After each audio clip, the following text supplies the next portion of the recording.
All right, guys, we're doing something new.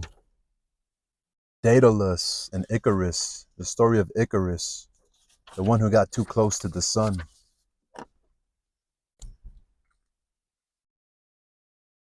Very short.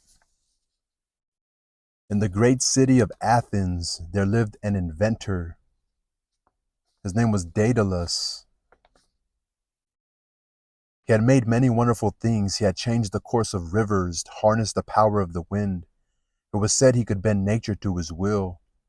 Rumors reached Athens of a tremendous fleet of ships crossing the sea. The old men, the old women gossiped about an invasion. Daedalus forgot the stories the moment he heard them. He was preoccupied with something far more important, his son's birthday present. What to give him? Icarus was a thoughtful child. He would sit on the flat roof of their little house and watch the birds scything through the air above. Of all the birds, of all of the birds, he loved the hovering hawks the most. The great day came. Daedalus led his son onto the roof, and there before the boy was a strange feathered thing with a long snake of a tail. What is it? Daedalus was dimly aware of a commotion in the streets below. Let me show you. Within moments, the thing was swooping and soaring. It was a kite, the very first kite. Daedalus heard a shout. He looked down. The streets were swarming with soldiers. They wore an armor the like of which he had never seen before. Emblazoned across their breastplates was a strange symbol, a two-headed axe. One of them was pointing at the kite. Now he was pointing at Daedalus. That's him. They were battering the door of his house. Now they were charging upstairs. Icarus, frantic, we must escape. How? Said Daedalus. Fly?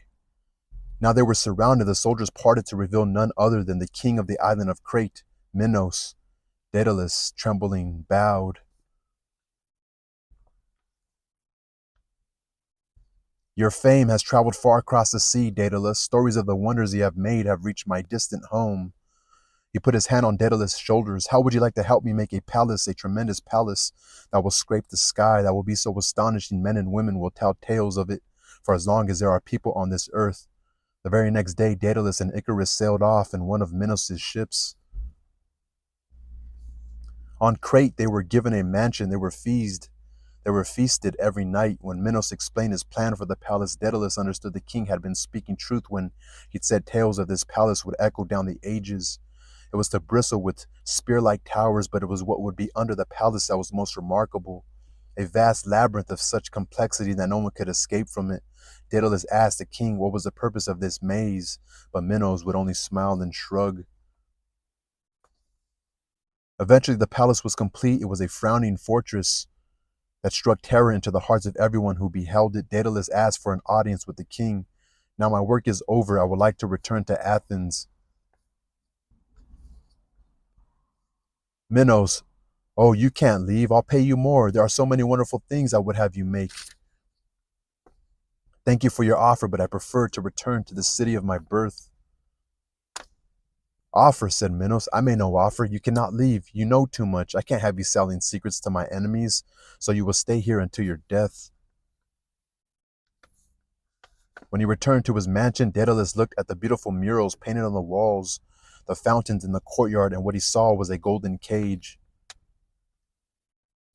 He longed for the little house they had left in Athens. He found his son on the roof as usual, flying his kite.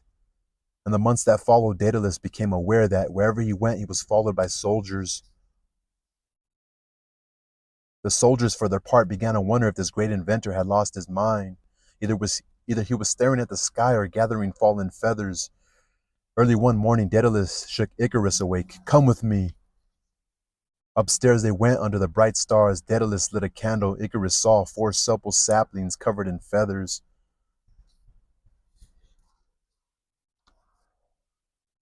As Daedalus tied one on each of Icarus's arms, he said, Minos controls both land and sea, but he cannot control the air.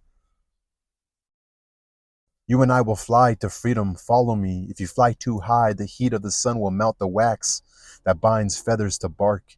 If you fly too low, the waves will splash against your wings and their sodden weight will drag you down. Ride the gusts I ride. Father and son embraced. They ran to the roof edge and leaped into the darkness. They beat their feathered arms against the air, and they rose into the cool sky. Every surging gust of wind made Icarus cry out with joy. Very soon they had left Crete far behind. The sweep of the broad sky was above him, the black sea was beneath. He saw a band of red ahead. Day was coming. Island after island passed by beneath. Some no more than rocks jutting out of the sea, some peopled with farms and fields. One man looked up, saw Icarus, gasped, and fell. A plowman in a field stopped mid-furrow and stood stock still. A fisherman gaped like a carp. Was that a god? Icarus laughed at the little figure shouting, pointing far below. A surge of wind lifted him higher. He lurched and the feather fell. He lurched up to the sea, the bird that had shed it. He looked up to see the bird that had shed it, but above he saw only the fierce eye of the sun.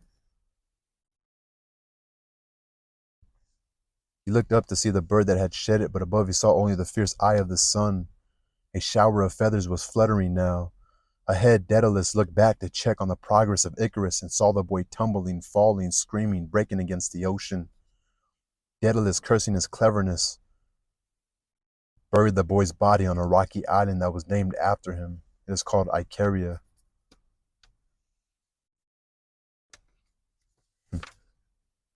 Simple story.